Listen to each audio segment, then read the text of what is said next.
हरियाणा की हर अपडेट के लिए बेल आइकन दबाएं और सब्सक्राइब करें STV हरियाणा न्यूज।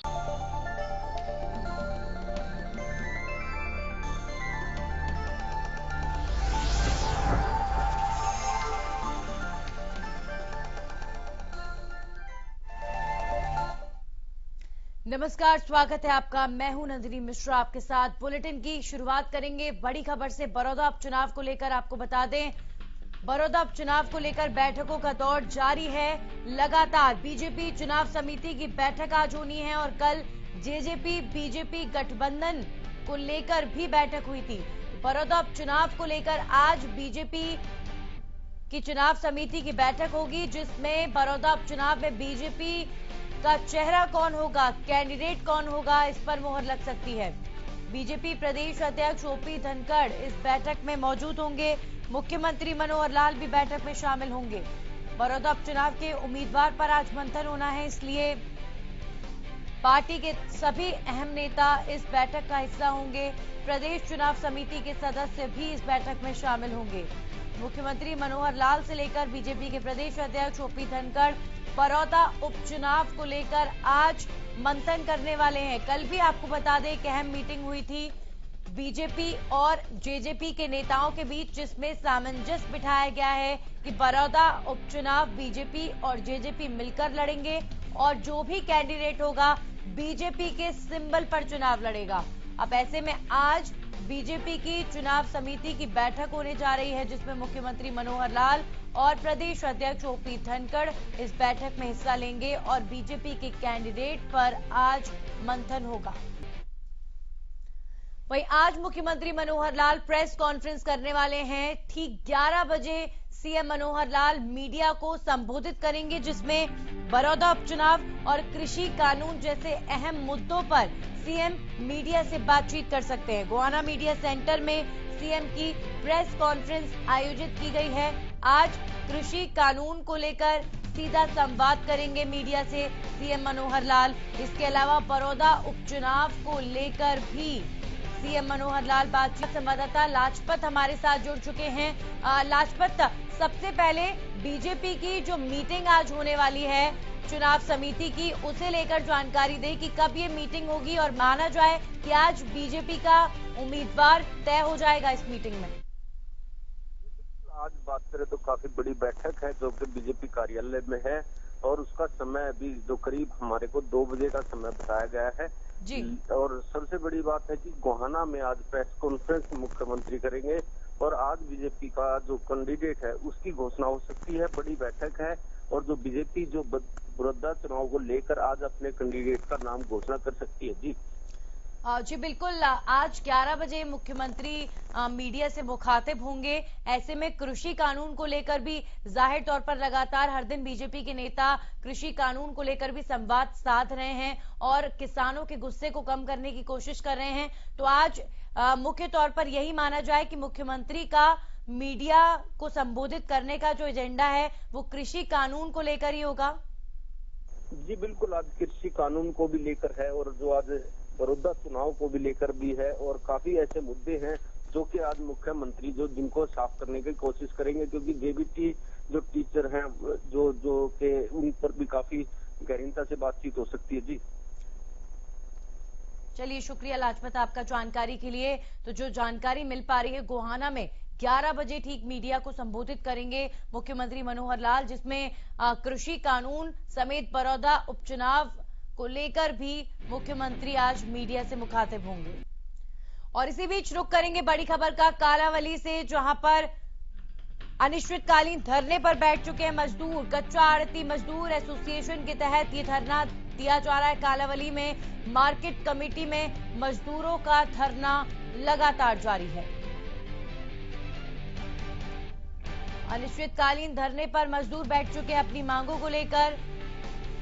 जिस तरीके के हालात मंडियों में हैं, उसे लेकर किसान और मजदूर वर्ग बेहद नाराज है और ऐसे में लगातार जगह जगह से इन दिनों प्रदेश में विरोध की तस्वीरें आ रही हैं।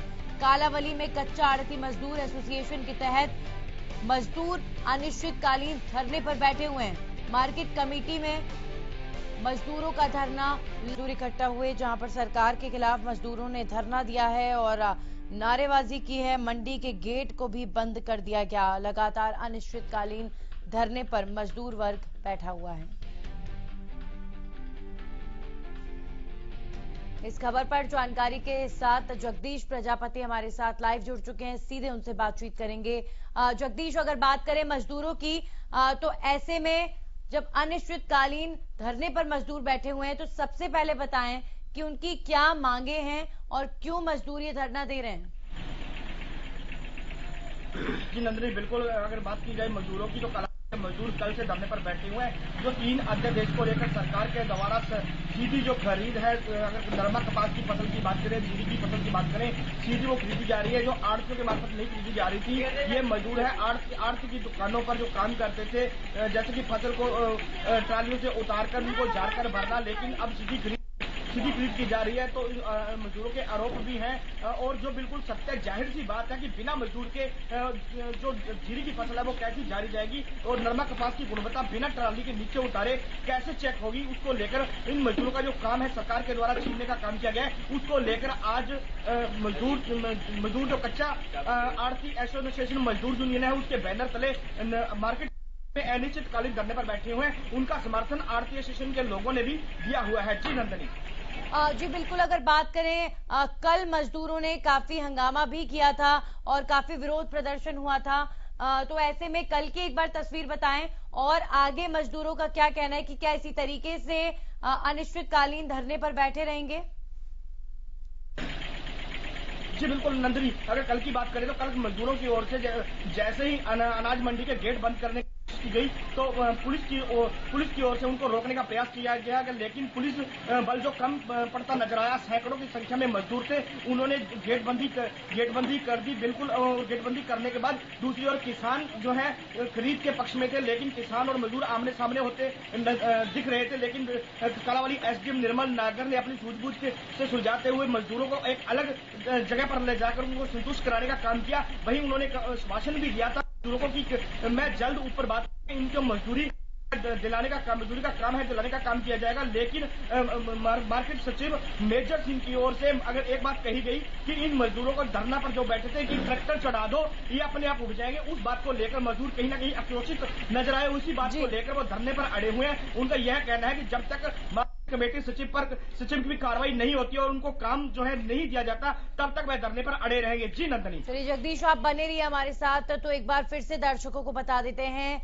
कालावली में मजदूर धरने पर कल बैठे और अनिश्चितकालीन धरना लगातार जारी है।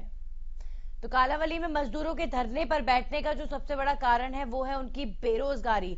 मजदूर यही लगातार कह रहे हैं कि ऐसी नीतियां लाई जा रही हैं कि मजदूरों को बेरोजगार किया जा रहा है। शुक्रवार को मजदूर इकट्ठा हुए, धरने पर बैठे और सरकार के खिलाफ जमकर नारेबाजी की। ओढ़ा के थाना प्रभारी पुलिस फोर्स के साथ मौके पर मौजूद थे, लेकिन बावजूद इसके लोगों ने मंडी के दोनों गेट बंद कर दिए। मजदूरों का कहना था कि मंडी में मशीनों के जरिए तुलाई और लोडिंग अनलोडिंग का काम किया जा रहा है, जिसके चलते मंडी मजदूर बेरोजगार हो गए हैं। उनके खाने को लाले पड़ चुके हैं।